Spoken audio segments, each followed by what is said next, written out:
Para may pirang pambili ng kape sa umaga. Okay. Walang pera. Ilang taon kayo nagsama? Matagal na, nag-silver wedding na kami. Talaga? Magandang morning po sa ating lahat. Subscribe po natin. Ednat Mundor. Kalinga partners na Northern Samar. Ayan. Salamat po mga kalinga. Thank you po Kuya Val. Salamat.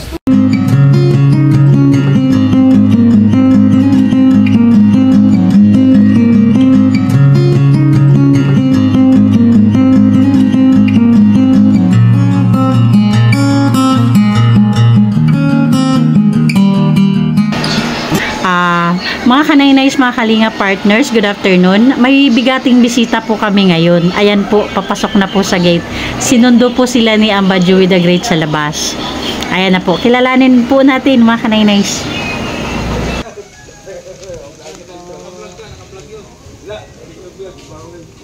Hello, welcome to Katarman Landing Pad. Barial yan, barial. Oo. Sir Kindred, mga kanay-nays nandito. Ano to? Buong bahay to?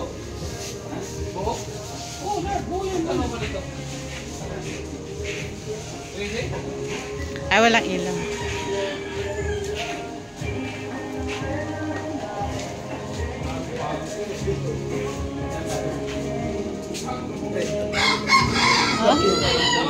Biyahe Sir Kindred, nahirapan ba? Layo. Papunta dito? Akala ko malapit lang. Malayo. Katarman. Malapit lang. Malayo ko pala nun. From Calbayog kasi to Katarman, almost 2 hours pa yung biyahe. Oh, pag tawag mo kanina, Calbayog pa yun. Calbayog. Sa may ano? Pagdating dito, Grabe yung ulan. pagdating dito walang ulan. Mainit man dito. Okay, may daan dito paalig. Oh, may alin dyan. Di ba na yung alin dyan? Ano Oo. magandang dyan? Ha? Kape? Bakit? Ito ba? Wala rin work?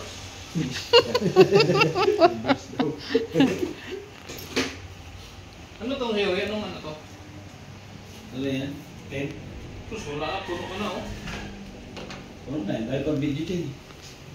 Pen to? Siya hindi pwede. Ha? Hindi naman. Okay. Welcome po to Katarman Landing Pad. Tara po, pasok po kayo.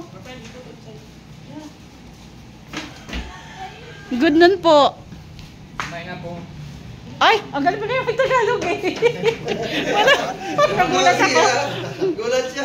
Kaya po, habasit po. Bisaya na, Bisaya. Okay. Ay, Bisaya po. Dito po. Dalaga. Dalaga. Hindi po. Dalaga. Oh, dalaga yan. Ay! Oh, dalaga. Dalaga man ay. Tara, pasok po kayo. Yan ang ginagawa namin dito sa ano. Para magkape. Wala akong problema sa akin kasi kasama naman ako dito. Makapagkape. Pasok kayo para mag... Maliligo din ako. Pwede mo yung nandun sa gabi. Mainin ako. Asan? Huwag na yan. Just peanut butter inside? Hindi mo na di pang pinagkar. Ano is the peanut butter?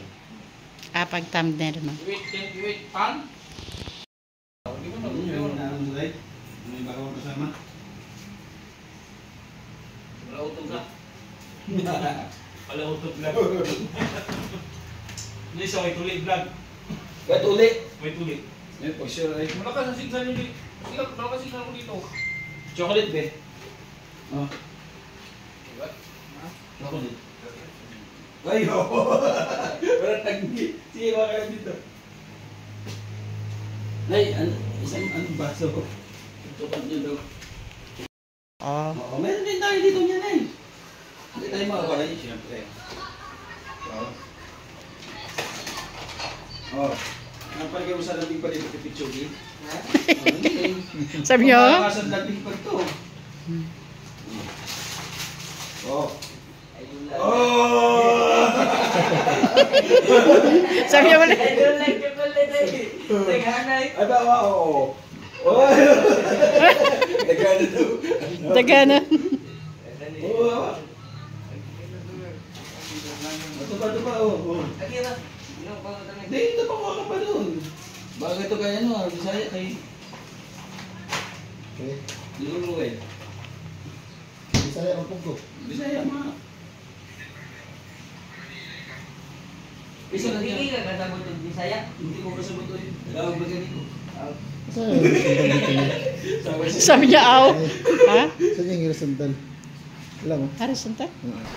Hello, young boy. What's so pugi? Okay mga kanay-nice, kausapin natin sandali yung mag-amang foreigner na kasama ni Sir Kindred. Sandali lang habang hindi pa umaalis kasi papunta kami San Roque para mag-vlog. Good afternoon, sir. Mga po. Ay, sorry. She can't speak Bisaya. But she can. Sir Edie, do you understand our language here? Not the Baray, only the Bisaya.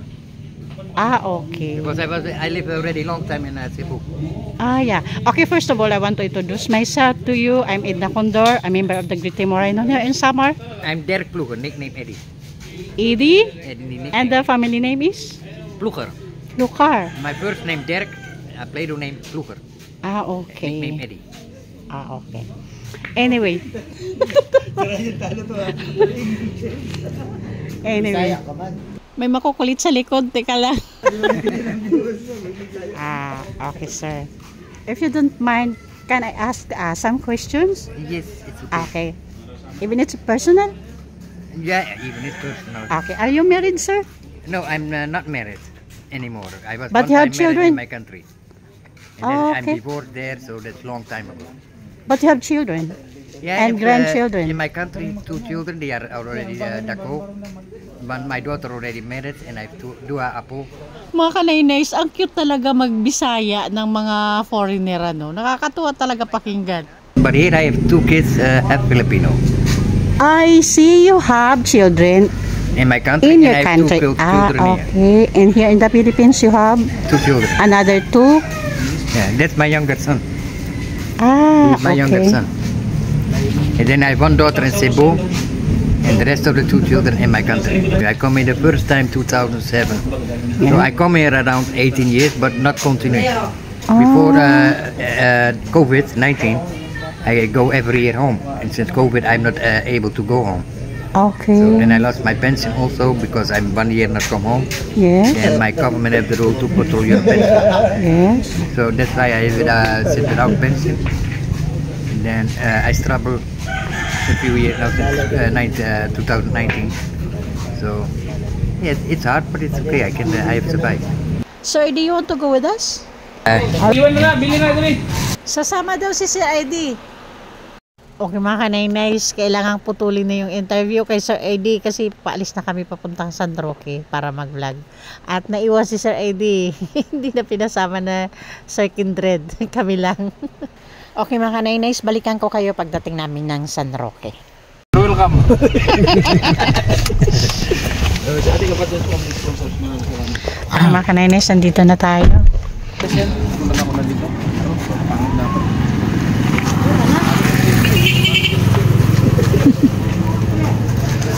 Kindred TV.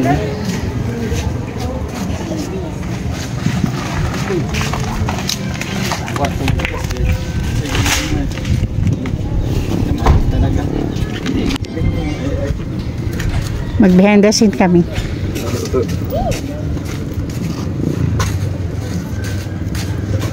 Baka madilim.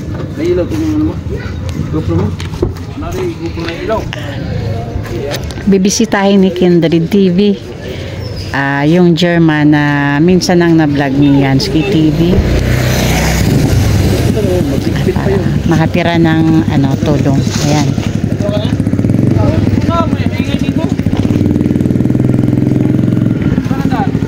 Dito, Yansky? Yeah. Hey.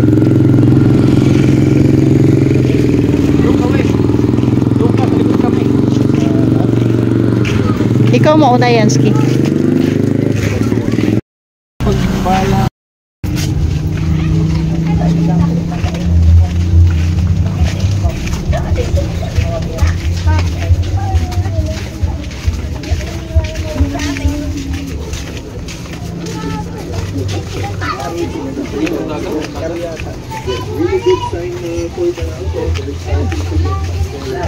Oh,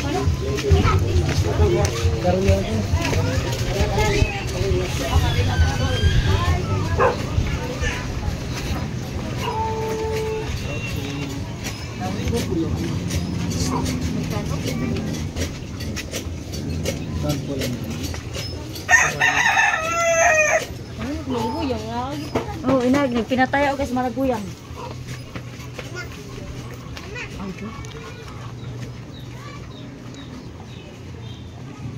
Okay mga kanaynays, andito na tayo sa bahay ng iba-vlog ni Sir Kindred na isang German na nakapangasawa ng Pilipina.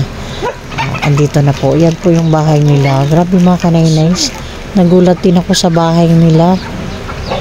Hindi ko ma-imagine kung paano ganito na yung kalagayan ng isang sundalong German. Andun daw, lumabas eh. Nakita nila dumaan doon. Where's your wife?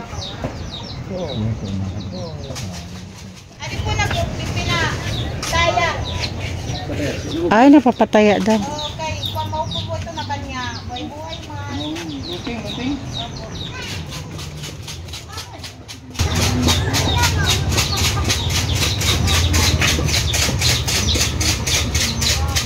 Hinihintay namin si nanay mga kanaynays, lumabas daw sandali. Si tatay lang yung dito na iwan. Bumabangon si tatay. Idilin to. Perang pambili ng kape sa umaga. Okay. Walang pera. So, dinalaw ako dito. Dinala mo siya na si Yansky. Yung bumunta dito. Opo. So, sinama niya ako dito at lapit ka niya sa akin. Nakita ko din yung kalagayan ni tatay. Oo. So, ano pangalan ni tatay? Uba. U-W-E. German. Oo, German. Uba, abig kasi itong kay Matigas. So, ikaw na lang ang bahalang mag-ano sa amin kasi di ko maintindihan paano mag-German. Di ko alam mag-German. Pwede mo kasama siya English. Okay. English, he can speak English. Dugo pa din yung ilong ko nito. He said he doesn't know how to speak your language, German. So I said you can speak English also. May anak kayo, Nay? Wala po. Wala kami anak. Wala kayong anak. Wala. Ilang taon kayo nagsama? Matagal na, nag-silver wedding na kami. Talaga? Silver wedding na kami. Siya talaga yung asawa, bana? Asawa ko siya, kasal kami dito sa Pambuhan dito kasal kami dito. Okay. Ngayon, ano to, ang tawag dito? Hindi kayo nagkaanak. Ano naging karamdaman ni tatay? Nagkasakit siya noon sa Germany ng leukemia. Cancer of the blood. Pero, hindi naman na siguro bumalik yung sakit niya, pero ganyan lang talaga siya yung katawan niya, payat siya. Bali, ilang taon na siyang ganyan? Ha? Ilang taon na siyang ganyan? Tagal na, dahil nung nagkasakit siya, 2002. Hindi nyo ba napacheck up? Hindi ko mapacheck up dahil wala akong pera. Papacheck up ko sana sa mabuhay. Wala naman perang pangbayad, bili ng gamot. Libre ang check up pero ang gamot hindi. Babayaran ang gamot. Kailangan mong kumita. Opo. Kaya nagpapataya ka? Oo, nagpapataya ako. Pero kulang ang pera. May mga kapatid sa dito? Wala din? Wala po. Sa Germany ang kapatid niya. So, nung una, ano ang naging trabaho ni tatay dito? Wala. Dito sa Pilipinas? Wala siyang trabaho dito. Dati siyang sundalo sa Germany. May pension siya? Wala din? Huminto siya ng pagsusundalo dahil sa akin. Pumunta siya rito para magpakasal kami. Humintoan niya kaya wala siyang pension. Hindi niya natapos ang pagsusundalo. Paano yung pamumuhay niyo dito nung nandito sa Pinas? Wala sa trabaho? Wala sa trabaho, yun nga may pera naman ako dati, naubos na. Ikaw dati may trabaho? Oo, sa Germany. Umuwi kami dito. Okay. Nakaipon ako doon. Ngayon wala na, naubos na. Bakit may soft drinks? Yan ang iniinom niya, RC. Hindi ko naman pinapainom ng tubig sa bomba dahil nagtatais siya. Pag sa bomba. Ayun niya uminom ng tubig? Umiinom siya. Kaso, umiinom siya sa bomba. Pag pinapainom ko siya, dahil wala akong pera pambili ng mineral. Pag may pera ako, binibilang ko siya ng RC. Sarap nga pagpalit ng ilong. Hey, can I have your nose? We'll exchange our nose. She like your nose. Bago man yun. Mabait yan siya, mabait si Uba. Sayang, bakit di kayo nagkaanak? Sino may problema sa inyo? Ewan ko din, may cancer siya. Ako rin, baka may problema ako kaya hindi ko may cancer. Magkasing edad kayo, Nay? Hindi, mas matanda ako sa kanya. 73 years old ako. 13 years old ang pagitan namin. 50, sa isinta pa lang siya. Nagbingwit ka ni tatay, mas bata siya. Sa isinta siya. Hindi naman tinutukan. Hindi. Wala naman. Hindi. Pumunta siya talaga dito para pakasalan niya ako. Dito siya ng pagsusundalo niya. Wow, Talagang pinagpalit niya yung trabaho na para sa'yo. Pinagpalit niya. Ayan, naghirap kami. Tapos, nung nakasal kami, 1996, nauna siyang umuwi. Nakapagtrabaho siya doon, hindi na siya sundalo. Naging sales siya, sales sa mga pintuan, mga bintana. Ako naman, nagtatrabaho ko nung dumating ko na nakapagtrabaho ako. Cleaner lang muna. Yung ipon mo sa Germany, naubos din dito. Naubos din. Naging caregiver ako doon, nakuha ko. Wala kayong nalalapitan ng tulong dito? Sa karamdaman ni tatay, sa gamot? Wala nga minsan lang naman dito ang mga tao tumulong yung pag mayroon sila. Yung mag-eleksyon, maraming tutulungan mag-eleksyon. Ewan ko lang, baka. Maraming tutulong ngayon. Baka matulungan. So anong pangunahin mo kailangan dito, Nay? Pangunahin mo kailangan? Alin po? Dito, sa inyo ngayon. Pangunahin mo kailangan dito? Pagkain. Pagkain, ayun, bigas, mabutit magbigay kayo. May dala tayong Kumakain din siya ng kanin ngayon, paunti-unti, pinapay pala. Ano inuulam niya? Minsan binibilang ko siya, kumakain na siya ngayon ng isda. Ako kumakain na. Pinagpiprituan ko minsan. May isda yan sa labas. Oh. Hinimayang ko lang siya din yung tinik. Gusto niya talaga yung manok palagi. Wala akong pera pambili. Hindi ba siya na na lagi siya nagsusoft drinks? Hindi naman. Yan daw ang iniinom niya palagi. Wala Your favorite? Favorite soft drinks? Oh, medicine. Medicine talaga. Ano niya sabi Pag mo? hindi siya nakainom niyan, parang nang lalambot siya. Kaya kailangan niya. Dahil nung sindalo siya palaging cook na ininom niya. Kaya, Hindi naman siya diabetic niyan. we have to make the house, the bed. So that's why he's giving us money. Okay? Yeah? Okay. That is Sabi mo na 5,000. pasensya na at ano ha, pasensya said- na, wala akong masyadong ano He ngayon. said he's still coming back by February. O ba? Yeah. That for you. RC on to make our bed because we're going to transfer the house. Okay? Okay daw po na. Grabe kakaiba yung gamot ni tatay. Umiinom siya talaga niyan. Ayaw niya pag wala siyang... Any brand na yun, basta soft drinks siya. Oo, soft drink siya. Coke, Swanseaton. Mahal ang Coke kaya yan ang binibili ko sa kanya. 30 piso lang ang isa niyan. Okay, bye-bye. Kasi, Bye-bye, sir. Okay. Bye-bye, Nay. Ay, bye. okay. Sige, salamat ha sa lahat. Okay. Maraming salamat po. So, balik.